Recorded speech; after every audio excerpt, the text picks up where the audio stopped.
Hello, আসসালামু আলাইকুম। তো মায়ের কোলে বসে আছে কে? আমাদের মুরসালিন, তাই না? আমাদের মায়ের কোলে বসে আছে মুরসালিন আহমেদ আলিফ। ঠিক আছে। তো আমি তো সাধারণত যতটুকু বাসা থেকে বের হলে ছোট্ট একটা ভিডিও করি বা হচ্ছে কোথাও গেলে ওদের নিয়ে একটু ছবি তুলি। তা আগে তো ওর বাবা যখন আমাদের সাথেই ছিল, তখন তোর বাবাই নিয়ে যেত, ওর বাবাই টেক কেয়ার করতো, আমাদের সব জায়গায় আগলে আগলে রাখতো। তো সাধারণত তারপরে আমার বড় ছেলে ওই হচ্ছে সব জায়গায় করে। তো গতকালকে ওরা আমি বলি নাই, ওকে নিয়ে যাই নাই, আমি আমার ভাইয়ের বউদের সাথে গিয়েছিলাম।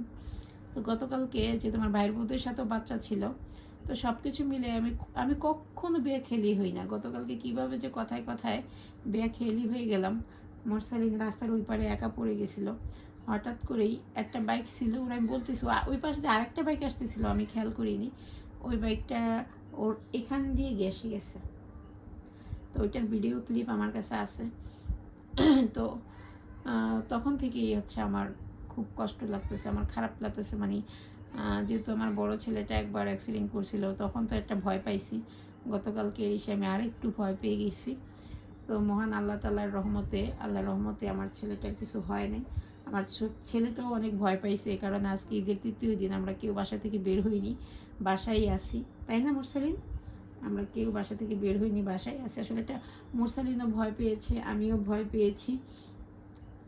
আপনাদের দোয়া এবং মহান আল্লাহ তাআলার রহমতের কারণে আসলে আমার মুরসালিন কোনো ক্ষতি হয় নাই, আলহামদুলিল্লাহ।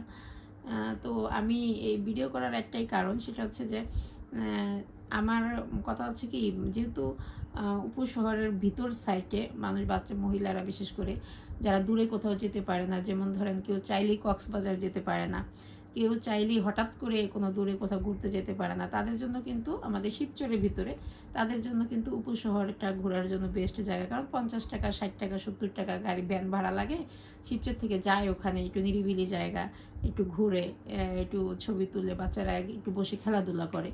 তো আমার মনে হয় যে ভিতরে যে শাখা রাস্তাগুলো আছে, ওই মেন রাস্তা পর্যন্ত বাইক রেখে ওখানেই যদি বাইকটা একটু সাইড করে, বা ভিতরে ঢুকেও বাইকটা সাইড করে আপনারা বসে গল্প করেন বা করেন, তাহলে সবচেয়ে ভালো হয়। কারণ বাচ্চারা, যেহেতু মহিলারা বাচ্চা নিয়ে যায়, বাচ্চারা তো মাঝে মাঝে দৌড় দেয়, বাচ্চারা সাধারণত বেশিরভাগ কন্ট্রোলে থাকে না।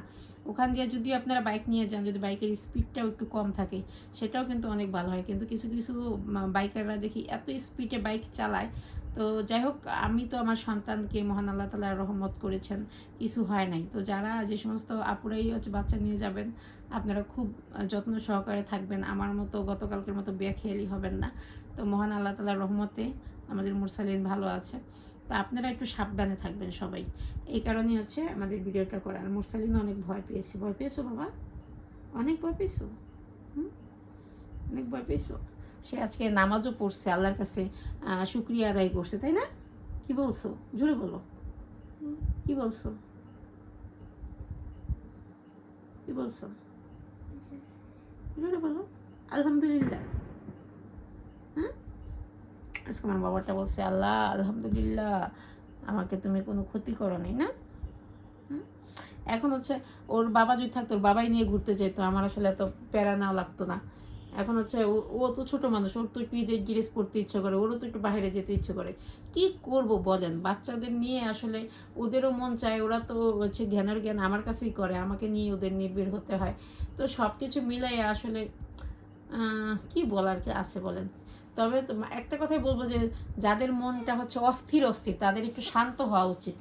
এত অস্থিরতা ভাব আসলে ঠিক না, ঠিক, এত অস্থিরতা ভাব ঠিক না।